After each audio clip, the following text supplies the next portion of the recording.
दोस्तों नमस्कार।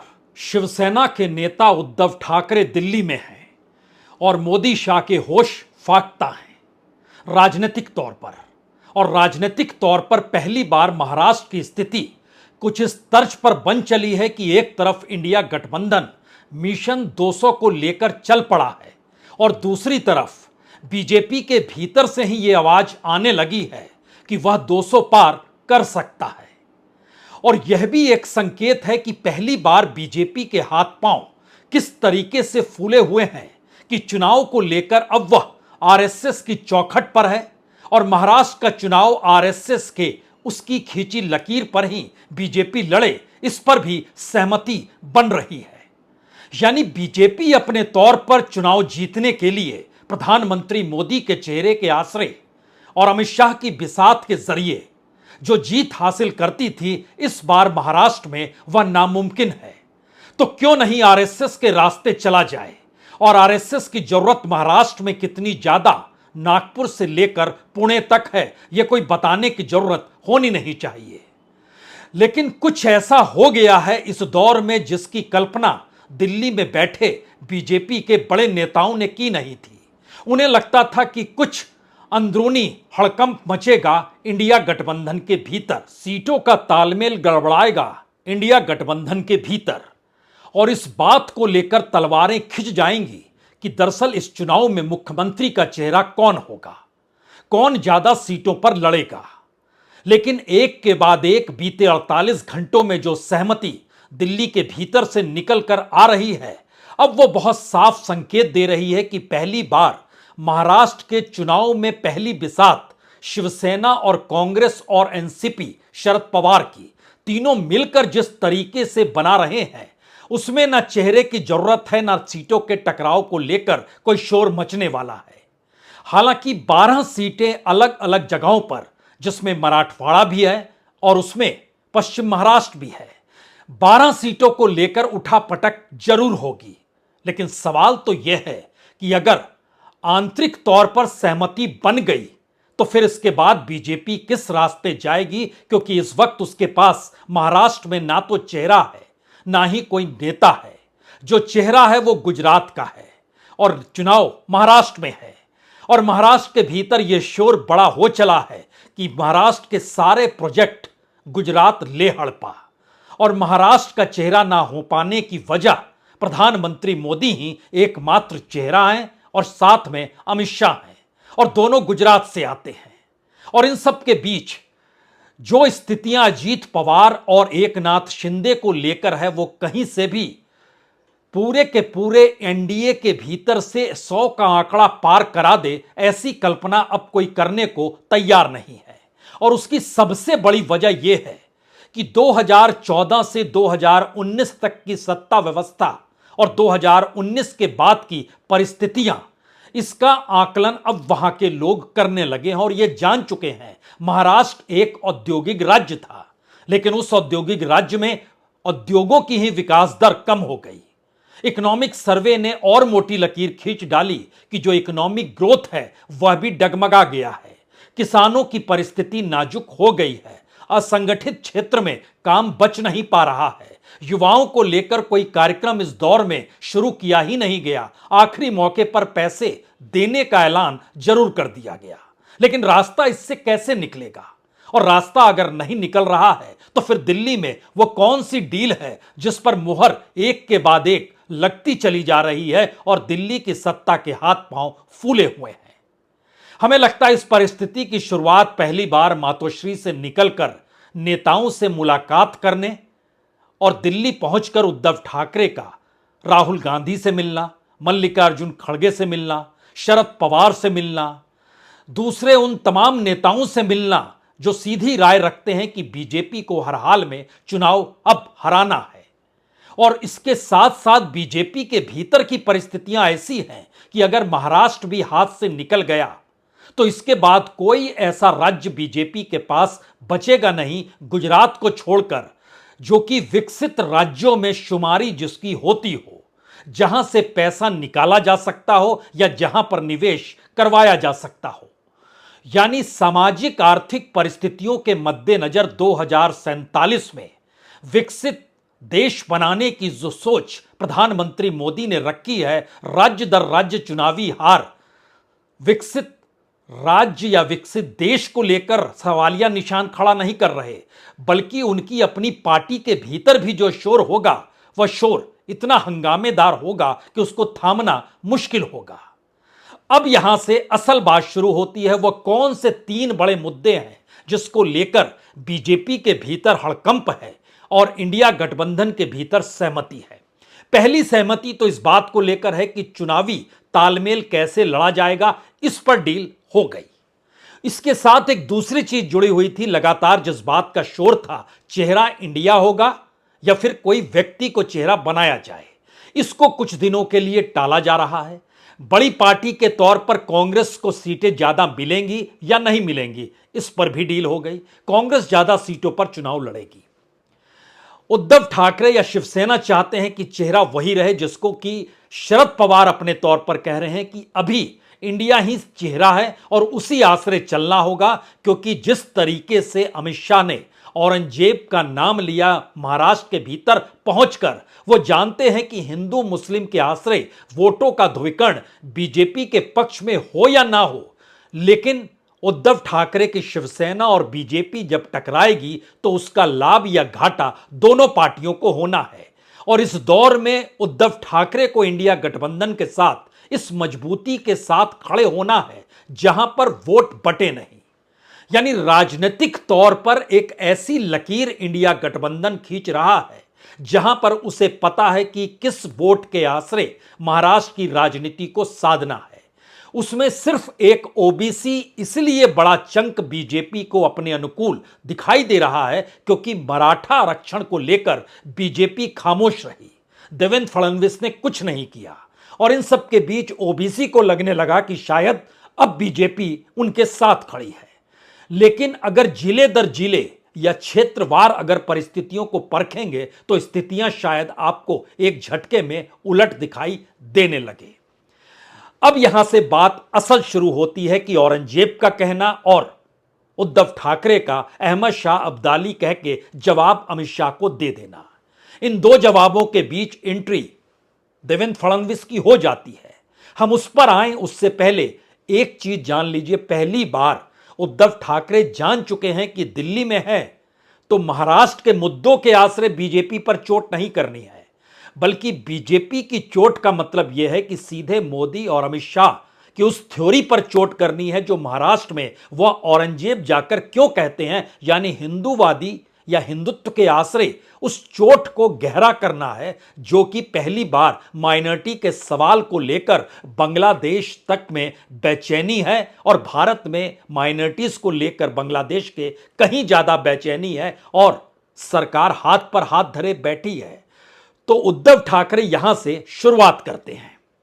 मैंने जैसे अभी अभी कहा कि बांग्लादेश में हिंदुओं के ऊपर जो अत्याचार हो रहे हैं तो उनकी रक्षा करने की जिम्मेदारी अपने केंद्र सरकार की है, मोदी जी की है। तो मणिपुर तो नहीं जा रहे, तो मोदी जी और अमित शाह जी बांग्लादेश अगर जा सकते हैं तो जाना चाहिए, अन्यथा वहाँ जो हिंदुओं के ऊपर अत्याचार हो रहे हैं उनको रोकना और वहाँ के हिंदुओं की रक्षा करना मोदी जी का काम है, केंद्र सरकार का काम है, हिंदुस्तान सरकार का काम है। इसी हिंदुस्तान सरकार में इंदिरा जी ने बांग्लादेश को आज़ादी दिलाई थी और उसी बांग्लादेश में अगर हिंदुओं के ऊपर अत्याचार हो रहे हैं तो उनको रोकना भी पूरा काम या पूरी जिम्मेदारी हिंदुस्तान के प्रधानमंत्री की है। आप कह सकते हैं उद्धव ठाकरे अपने कैनवास को बड़ा कर रहे हैं और महाराष्ट्र की राजनीति के भीतर एकनाथ शिंदे की अगुवाई में जो बीजेपी साथ में खड़े होकर सरकार चला रही है दिल्ली के रिमोट के ऊपर, उसका अंदरूनी सच भी इस बार सामने आना चाहिए और इंडिया गठबंधन के भीतर इस पर भी सहमति है। यह अंदरूनी स्थिति है क्या? दरअसल राजनीतिक अस्थिरता के दौर में एकनाथ शिंदे यानी शिवसेना का टूटना, एनसीपी का टूटना, देवेंद्र फडणवीस का सीधे तौर पर सीएम से डिप्टी सीएम तक हो जाना, लेकिन महाराष्ट्र के लोगों को मिला क्या? इकोनॉमिक तौर पर ग्रोथ जो था 2019 से 2024 के बीच में 4.5% पर आ गया, जो उससे पहले 6.1% पे था। लेकिन बात इससे भी साफ होती नहीं है। राज्य पर कर्ज 7 लाख करोड़ से ज्यादा हो गया। तकरीबन 7.5 लाख करोड़ का कर्ज राज्य सरकार पर है। और जो हालात हैं वो 2026 तक बहुत साफ बता रहे हैं कि अब स्टेट का जो ग्रोथ होगा, क्योंकि जिस तर्ज पर राज्य चल रहा है उससे कहीं ज्यादा कर्ज बढ़ता चला जाएगा। और इन सब के बीच पर कैपिटा इनकम में महाराष्ट्र कागजों पर 5वें नंबर पर दिखाई देता हो, लेकिन केंद्र सरकार की डायरी में और पीआईबी ने जो नोट जारी किया उसमें वह 11वें नंबर पर है नेट स्टेट डोमेस्टिक प्रोडक्ट को लेकर। और इसकी वजह से वहां पर जो पहली बार रोजगार या कहें बेरोजगारी का सवाल है, उससे युवाओं के भीतर जो सवाल अब उठ रहे हैं वो ग्रामीण महाराष्ट्र से कहीं ज्यादा तीखे हैं। यानी एक सवाल यह है कि अगर ये सोशल इकोनॉमिक एस्पेक्ट इंडिया जिस पे सहमति बना रहा है कि इन मुद्दों को उठाना जरूरी है, तो उसके बाद सवाल यह है कि 100 सीट का आंकड़ा भी एनडीए छू पाएगा या नहीं छू पाएगा। जिस पर और सहमति बनी है उन दस्तावेजों को हम आपके सामने लाएं, उससे पहले जरा समझिए कि इंडस्ट्रियल ग्रोथ 2014 से 2019 के बीच में 5.5% था, 5.5% का ग्रोथ होता था। अब 2019 यानी एकनाथ शिंदे के आने के बाद से 2024 तक 1.3% हो गया है। और मैन्युफैक्चरिंग सेक्टर का जो ग्रोथ है वो नेगेटिव में चला गया है, -1%। रोजगार कहां से मिलेगा, यह सवाल कोई भी पूछ सकता है। लेकिन अगला सवाल यह है कि इस दौर में जो हिंदुत्व की परिस्थितियां उठकर चली आ रही थी उस पर भी चोट है, क्योंकि एनसीआरबी का डाटा यह बताने लग गया कि जो highest nature of hate speech है ये 2022 और 2023 में जमकर हुई। और राहुल गांधी इसी मुद्दे को कि क्यों हम नफरत के खिलाफ हैं या मोहब्बत की दुकान खोलना चाहते हैं, इस स्लोगन को लेकर भी लोगों के बीच जाना होगा, खास तौर से मराठवाड़ा और पश्चिम महाराष्ट्र के इलाकों में, और कुछ हिस्सा कोंकण का भी छूना होगा। इस बात की खुले तौर पर एक सहमति है, हां इस दिशा में काम होगा। लेकिन और इसके भीतर जब जाइएगा तो एक चीज समझिए, 55% आबादी गांव में रहती है महाराष्ट्र की, और जिसमें से 87% लोग खेती पर निर्भर हैं। खेती में किसानों की बदहाली का आलम क्या है कि जो किसान अपनी जिंदगी को खत्म कर रहे हैं उसमें कोई बहुत बड़ा अंतर नहीं आया है। हर 8 घंटे में, जनवरी से जुलाई तक के बीच में हर 8 घंटे में एक किसान ने अपनी जान गंवा बैठी। यानी 600 किसान इस दौर में जान गंवा बैठे हैं, हर दिन 3 किसान। इस लिहाज से समझिए जुलाई तक की स्थिति।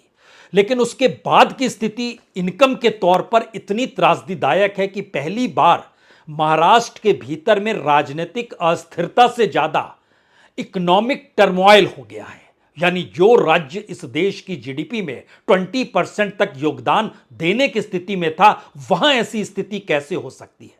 क्योंकि इस दौर में महाराष्ट्र की इकोनॉमी, ध्यान दीजिए तो इंडस्ट्री पर 31% टिकी हुई है, सर्विस पर 58% है, एग्रीकल्चर पर 11% है, 11.2%।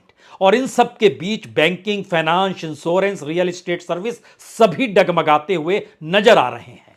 और इस बीच में जो जानकारी निकल कर आई सरकार के अपने डाटा के जरिए, उसने बहुत साफ तौर पर बतलाया कि स्थिति इतनी नाजुक है कि ग्रामीण भारत में अगर 4.5 लोगों का परिवार मानिए तो कमाई हर दिन की पूरे के पूरे ग्रामीण महाराष्ट्र के भीतर में 437 रुपए है प्रतिदिन की, यानी पर मंथ 13,122 रुपए।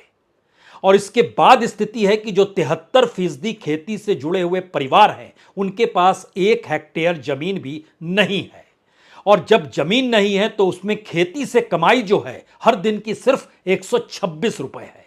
और कुल मिला के किसानों की एवरेज कमाई 319 रुपए प्रतिदिन की है, यानी 9,592 रुपए की। यह आपको इसलिए बताने की जरूरत है क्योंकि महाराष्ट्र के चुनाव में पहली बार एकनाथ शिंदे की अगुवाई में चलने वाली सरकार के दौर की इकोनॉमिक परिस्थितियां क्या थी, अब इसको सामने लाने की जरूरत है। और इसमें एक सहमति बनी है कि चुनाव उस खेल के भीतर या उस मैदान में जाकर ना लड़ा जाए जहां पे बीजेपी लड़ना चाहती है। वो औरंगजेब कहेगी या कुछ और कहेगी, उसको तो काउंटर कर लिया और उसकी तैयारी बीजेपी ने अपने तौर पर कर ली है। क्योंकि ध्यान दीजिए, औरंगजेब और अहमद शाह अब्दाली जो उद्धव ठाकरे ने जिक्र किया, उसके तुरंत बाद निकलकर कौन आया सामने?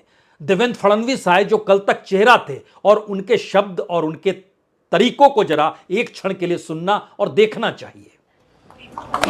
उद्धव ठाकरे एक निराश और हताश व्यक्ति है और इस निराशा के कारण उनके दिमाग पर बुरा असर हुआ है और आज का भाषण करने के बाद उन्होंने ये दिखा दिया कि वो सचमुच औरंगजेब फैन क्लब के सदस्य हैं।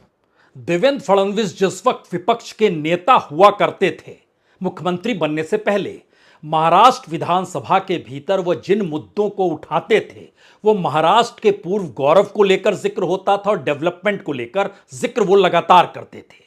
लेकिन इस दौर में ऐसा क्या हो गया कि दिल्ली के इशारे पर वह जिस वोटों के ध्रुवीकरण को खोज रहे हैं, उसकी जमीन इतनी पोपली हो चुकी है क्योंकि महाराष्ट्र में जिले दर जिले महाराष्ट्र इंडस्ट्रियल डेवलपमेंट कॉरपोरेशन काम करता है, यानी औद्योगिक राज्य के तौर पर और इंडस्ट्री के तौर पर महाराष्ट्र में जिले दर जिले पहचान है, जहां पर बड़ी तादाद में लोगों को रोजगार मिलता है। अब यह सहमति बन रही है कि इन मुद्दों को जिले दर जिले, कॉन्स्टिट्यूएंसी दर कॉन्स्टिट्यूएंसी उठाना होगा, क्योंकि खुद सरकार बीते 10 बरस की इस दौर में हो जाएगी, 2014 से लेकर 2024 तक। और उस दौर के आंकड़ों में कैसी फिसलन है, उससे पहले एक चीज और जान लीजिए कि महाराष्ट्र में जो इंडस्ट्रियल एम्प्लॉयमेंट है वो तकरीबन 19,58,000 लोगों का है। इनको एम्प्लॉयमेंट इंडस्ट्री क्षेत्र में मिला हुआ है। ओरिजिनली ये एक्चुअल वर्कर के तौर पर कहा जाता है कि 13,94,000 हैं, बाकी बस यूं ही जोड़ दिया गया है। और कमाई जो इनकी है, जो इंडस्ट्रियल वर्कर है, उसकी कमाई मंथली 19,166 एवरेज है, यानी पर डे के लिहाज से देखिएगा तो 638 रुपए, जो सबसे बेस्ट माना जाता है एक ऑर्गेनाइज सेक्टर इंडस्ट्रियल क्षेत्र में। तो महाराष्ट्र की यह स्थिति कुछ ऐसी होती चली गई कि लगातार बीते 10 बरस में जो वर्कर का इंक्रीज होना था वो परसेंटेज घटते घटते 3% पे आ गया। और ये परिस्थितियां शायद 2024 के चुनाव में नजर हर किसी को परिणामों में आने लगी थी। अब यहां पर सबसे बड़ा सवाल यह है कि उद्धव ठाकरे मातोश्री से निकलकर दिल्ली पहुंचे, हर नेता के घर जा रहे हैं, मुलाकात कर रहे हैं, सहमति एक लगातार बन रही है। शरद पवार भी दिल्ली में पार्लियामेंट चल रहा है। इन बैठकों के बीच सीटों के वितरण को लेकर और तमाम सहमति के साथ आपस में जो तालमेल बनाने की परिस्थितियां हैं वो इतनी तेजी से बन रही है कि पहली बार ये मानकर चल रहे हैं कि अक्टूबर में चुनाव होने हैं, लेकिन 15 अगस्त बीतते बीतते अगस्त के महीने के आखिर में ही एक पूरी की पूरी प्लानिंग सामने आ चुकी होगी, यानी अगस्त बीतते बीतते सितंबर के महीने से पूरे तरीके से कैंडिडेट के साथ इंडिया गठबंधन मैदान में उतर जाएगा। एक सहमति इस बात को लेकर हो चली है जिसकी जरूरत उद्धव ठाकरे को थी कि आप जल्दी चीजों पर सहमति बनाइए। डील इसको लेकर भी हो गई। अब यहां पर सबसे बड़ा सवाल है, क्या वाकई बीजेपी के हाथ पांव इस तर्ज पर फूले हुए हैं कि वह अपनी पूरी कमान भी आरएसएस को देने को तैयार है? और अगर है तो इसकी वजह क्या है? दरअसल बीजेपी राजनीतिक तौर पर कितनी उखड़ चुकी है जमीन से, अगर इसके एनालिसिस को आपको समझना है तो कुछ ऐसे समझ लीजिए कि विदर्भ के क्षेत्र में जो 10 लोकसभा की सीटें हैं उस लिहाज से विदर्भ में डबल डिजिट में भी बीजेपी विधानसभा में नहीं पहुंच पाएगी, क्योंकि वोट का अंतर जो है वो 10% से ज्यादा होने वाला है। यही स्थिति मराठवाड़ा के भीतर है, यही स्थिति कमोवेश पश्चिम महाराष्ट्र में है। यानी ये 3 जगह ऐसी है, विदर्भ, मराठवाड़ा और पश्चिम महाराष्ट्र, जहां की कुल सीटों को अगर आप मिला दीजिएगा तो इन जगहों की लगभग 150 पौने 200 सीटें जो हैं वो एक झटके में बीजेपी को किसी भी हालत में किसी भी जिले में, वो 2 डिजिट तो दूर की बात है, वो बड़ी मुश्किल स्थिति में आ रही है, क्योंकि विदर्भ में उसने जो कुछ गंवाया है और मराठवाड़ा और पश्चिम महाराष्ट्र में जो गंवाया है वो सिर्फ सीट के लिहाज से समझेंगे तो उसमें लगभग 12-15 सीट उसने यहीं पर लोकसभा की घटा दी, और अगर विधानसभा के लिहाज से समझेंगे तो तकरीबन 90 सीटें उसने गंवाई है एनडीए की, जो इस पूरे क्षेत्र में उसकी जीत होनी चाहिए थी। और शायद यही वो परिस्थिति है जिसके बाद नॉर्थ महाराष्ट्र, मुंबई और ठाणे कोंकण का इलाका बचता है।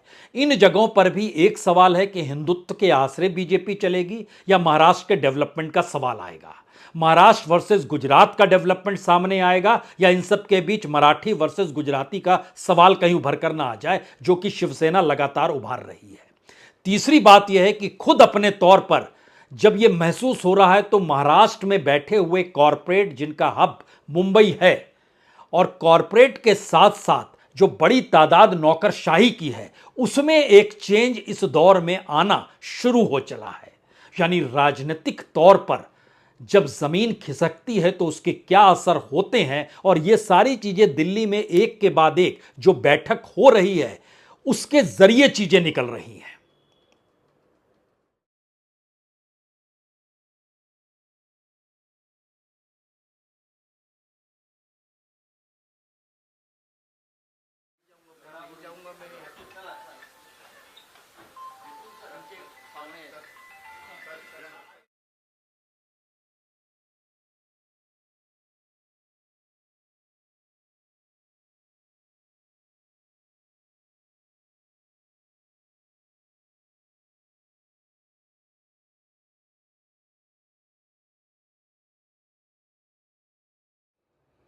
दरअसल दिल्ली में होने वाली बैठकों को लेकर दिल्ली की सत्ता की धड़कनें क्यों बढ़ी हुई है, यह इस बात से समझा जा सकता है कि पहली बार विधानसभा चुनाव में प्रधानमंत्री मोदी भी मुद्दा होंगे और राजनीतिक तौर पर उनकी घेराबंदी उसी डेवलपमेंट, उसी इंफ्रास्ट्रक्चर, उसी विकास, उसी विकसित भारत को बनाने की सोच और इकोनॉमी के साए तले महाराष्ट्र की बदहाली को सामने रखा जाएगा। यानी अपने तौर पर बीजेपी अभी तक जो भी लकीर प्रधानमंत्री मोदी के चेहरे के आसरे खींचती रही, पहली बार उसी को सामने रखकर एक आईना दिखाने की कोशिश इंडिया गठबंधन कर रहा है। और इसको इस रूप में देखिए कि 2019 के चुनाव में बीजेपी ने 105 सीटें जीती थी, 152 सीटों पर लड़े थे, 105 सीट जीती थी। शिवसेना साथ खड़ी थी, 124 पर लड़ी थी, लेकिन 56 सीट जीत पाई थी। और उसके बाद चीजें बदल गई क्योंकि शिवसेना अपने मुख्यमंत्री को चाहती थी, बीजेपी ने बनने से रोक दिया। लेकिन अब यह स्थिति है कि नॉर्थ महाराष्ट्र, मुंबई, ठाणे और कोंकण के इलाके की लगभग विधानसभा की 22 सीटें डगमगाई हुई है बीजेपी के लिए, सिर्फ बीजेपी के लिए। कुल 105 में से इन इलाकों की अगर 22 सीट डगमगाई हुई है तो इसके अलावे पश्चिम महाराष्ट्र, मराठवाड़ा और विदर्भ की जो आकलन इंडिया गठबंधन अपने तौर पर कर रहा है, उसमें उसकी स्थिति 32 सीटों की और है। अब आप सोचिए कि एक झटके में बीजेपी 105 से अगर 50 के अंदर में आकर खड़ी हो गई तो फिर एकनाथ शिंदे और अजीत पवार क्या करेंगे। और शायद इसीलिए पहली बार अजीत पवार को कहा गया कि आप निकलिए, जिले जिले घूमिए, बताइए, अपनी उपलब्धियों को बतलाइए, युवाओं को साथ लेकर आइए, किसानों को साथ लेकर आइए, उसके बाद हम एनालिसिस करेंगे और आपको कितनी टिकट देनी है या नहीं देनी है यह तय होगा। और इसका फैसला आरएसएस के दरबार में होगा, जो आरएसएस अजीत पवार के खिलाफ है। और अजीत पवार इसीलिए निकल पड़े यात्रा में और वो लगे बताने कि कैसे कौन सी जीत हासिल करेंगे, क्योंकि अपने तौर पर आरएसएस भी अब इस बात को बीजेपी को लेकर समझा रही है और समझ चुकी है कि आप जिस रास्ते सरकार को बनाने निकले, अब इस चुनाव के बाद लोगों की मानसिकता आपके साथ नहीं है और सत्ता विरोधी हवा का रुख इतना ज्यादा है कि जब पहली बार 1990 में बीजेपी ने 50 सीटों से ज्यादा सीट हासिल की थी और शिवसेना के साथ मिलकर लगभग 100 के आंकड़े तक पहुंचे थे, इस बार वह भी स्थिति नाजुक है, यानी वहां पर भी मुश्किल होगी। और इसीलिए अजीत पवार किस तर्ज पर निकले हैं यह भी देख लीजिए। जन सम्मान यात्रा नासिक से शुरू की है और अलग अलग एरिया में हम जाना चाहते हैं, वैसा प्रोग्राम हमने तय किया है। यही इरादा है, आने वाले चुनाव अभी अक्टूबर में आने वाले हैं, असेंबली चुनाव में हमारा महायुति सरकार ने क्या काम किया है, नंबर 1। नंबर 2, हमने जो अच्छी योजनाएं फार्मर्स के लिए, ज्यादा करके वुमेन्स के लिए, फिर अपने युवतियों के लिए, ऐसे बहुत सी योजनाएं लाई है। उसके बारे में उनके ये सब योजनाओं की मालूमात करने का हमारा इरादा है। उसका कारण यही है कि लोगों ने वापस हमें मौका देने की हम विनती करने वाले हैं, उनको रिक्वेस्ट करने वाले हैं। खास बात तो यह है कि अजीत पवार अपनी टीम के साथ जब निकले हैं तो इस बात को समझ चुके हैं कि उनके पास वो डायरी है जिस डायरी में जिले दर जिले बीजेपी की स्थिति क्या हुई, और अब एनसीपी का एक धड़ा अगर बीजेपी के साथ है तो वो कॉकटेल किस तरीके से वोटों को साथ ला सकता है या नहीं ला सकता है। कहां युवाओं पर कहना है, कहां किसानों का जिक्र करना है, कहां पर महिलाओं का जिक्र करना है, कहां पे मजदूरों का जिक्र करना है। इस अंदाज में इसलिए निकले हैं क्योंकि अगर आप 1990 से महाराष्ट्र के विधानसभा की फाइल को पलटें तो 1995 में जब मनोहर जोशी मुख्यमंत्री बने थे शिवसेना के, बीजेपी समर्थन कर रही थी, उस समय 73 सीटें शिवसेना ने जीती थी और बीजेपी ने 65 सीट जीती थी। दोनों मिलकर 138 हुए थे। बाकी सहयोगियों को तोड़ा गया, साथ लाया गया और सरकार बना ली गई। 144 सीट चाहिए थी, वह हो गई। लेकिन उसके बाद अगर आइएगा तो कांग्रेस कम हो गई, 65 से 56 पर आ गई। 56 पर ही 200 2004 में भी रही, 2009 में तो घटकर 46 पे आ गई। लेकिन 2014 की उड़ान प्रधानमंत्री नरेंद्र मोदी के चेहरे के आसरे उड़ी और उस चेहरे के साथ गुजरातियों का एक बड़ा तबका जो मुंबई के भीतर था, उसने जिस रूप में मदद की वह भी किसी से छुपा हुआ नहीं है। और कॉरपोरेट के पैसे का साथ प्रधानमंत्री नरेंद्र मोदी का 2014 का चेहरा और इन सब के बीच विकास, डेवलपमेंट, इंफ्रास्ट्रक्चर, इन तमाम बातों का जिक्र खुले तौर पर किया गया। 2014 और 2019 दोनों जगहों पर अपने बूते बीजेपी 100 पार करती है। 2014 में 122 सीट लाती है तो 105 सीट पिछले चुनाव में लाती है। और इस बार गाड़ी अटक गई है कि ना तो शिवसेना साथ है, ना ओरिजिनल एनसीपी साथ है। शिवसेना का साथ है तो चुराया हुआ नाम है, चुराया हुआ चिन्ह है। और इन परिस्थिति के बीच 2014 के बाद की परिस्थिति पहली बार, ना कोई नेता है ना कोई चेहरा है, उसके बावजूद भी चुनाव लड़ना है। यह बीजेपी को डरा इसलिए रहा है क्योंकि विपक्ष जो उनका अपना एनडीए इंडिया गठबंधन है, उसके भीतर कोई टकराव नहीं हो रहा है जो दिल्ली की बैठकों से निकल कर आया। बड़े सद्भावपूर्ण तरीके से सहमति कैसे बन रही है, यह उनके लिए परेशानी का सबब है।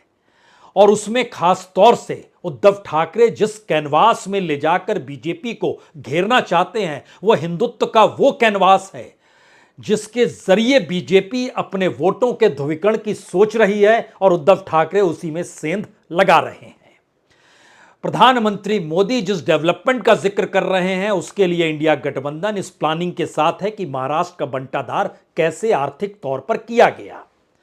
और इन सब के बीच जो हेट स्पीच है या जो नफरत का सवाल है, वह कैसे उभर कर सामने आए और उसके पैरेलल में कौन कौन सी लकीर किस किस जगह पर खींचनी है। और खास तौर से संविधान का सवाल, क्योंकि महाराष्ट्र में बाबा साहब अंबेडकर का होना और महाराष्ट्र के होना, और इन सब के बीच वो विदर्भ का इलाका हो या मराठवाड़ा का इलाका हो, इन जगहों पर भी जो वोट बैंक अब सीधे मान चुका है कि किसी तीसरे खाने में वो नहीं जाएंगे, यानी बटेंगे नहीं। ये बेचैनी और ज्यादा बीजेपी के भीतर बढ़ चुकी है कि वह जिस स्ट्रेटजी के साथ वोट को बांटने की सोचती थी और वोटर इस बात के लिए अब तैयार नहीं, उसे लग रहा है आमने सामने या तो इधर हैं या उधर हैं। ये परिस्थिति और ज्यादा धड़कनों को बढ़ा रही है और मुश्किल में दिल्ली की सत्ता को डाल रही है। और शायद ये 3 दिन की उद्धव ठाकरे की यात्रा महाराष्ट्र के भीतर की एक ऐसी परिस्थिति को बना चुकी है दिल्ली के जरिए, जहां पर अब मुश्किल बीजेपी के लिए है और वह नतमस्तक आरएसएस के सामने है। बहुत बहुत शुक्रिया, बहुत बहुत शुक्रिया।